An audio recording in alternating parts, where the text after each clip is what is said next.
Advanced motive techniques. You understand the importance of searching for the motive. We've gone through some typical examples, and at this point you probably added to the list. Now let's look at some advanced motive techniques.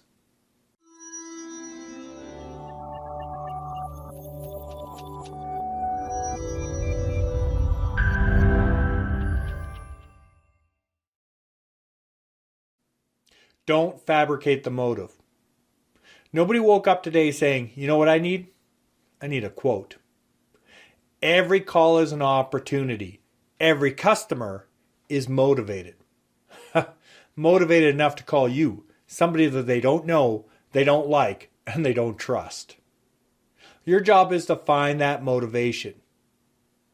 Don't fabricate the motive means two things. First, don't assume that you know what's driving the customer. Until you start digging, you don't know.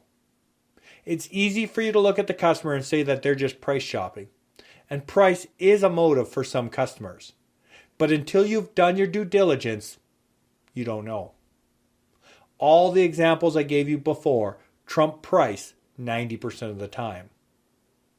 Don't believe me? Look around. The cheapest car in the market right now is the Nissan Versa.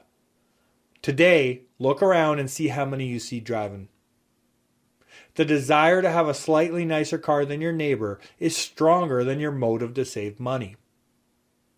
Second, it's important that you don't try to fabricate the motive for the customer.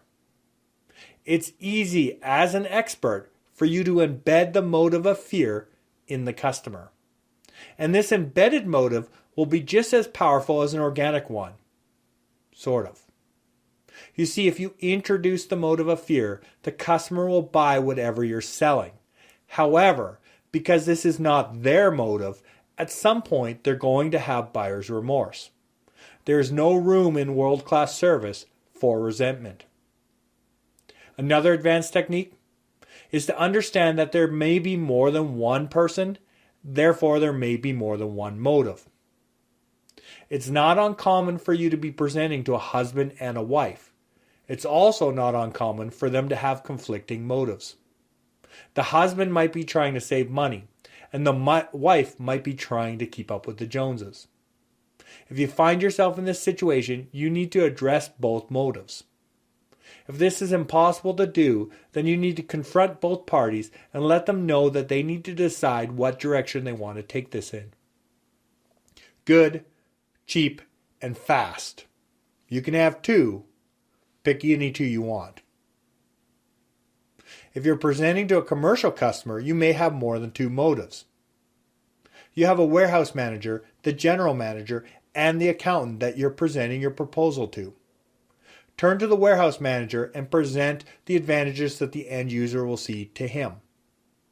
Then turn to the general manager and talk about the safety improvements that the company will see as a result to this upgrade. Finally, turn to the accountant and talk about the ROI, or the return on investment. Of course, you need to identify each person's motive before presenting the proposal. Motives can change. As if searching for the motive isn't hard enough, motives change. I might be motivated by time. I might want this completed today so I can still make my meeting tomorrow.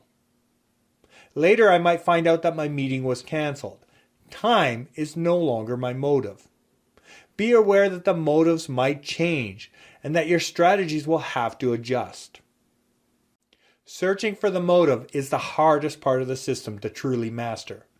But with a little practice, you can do this. Good luck.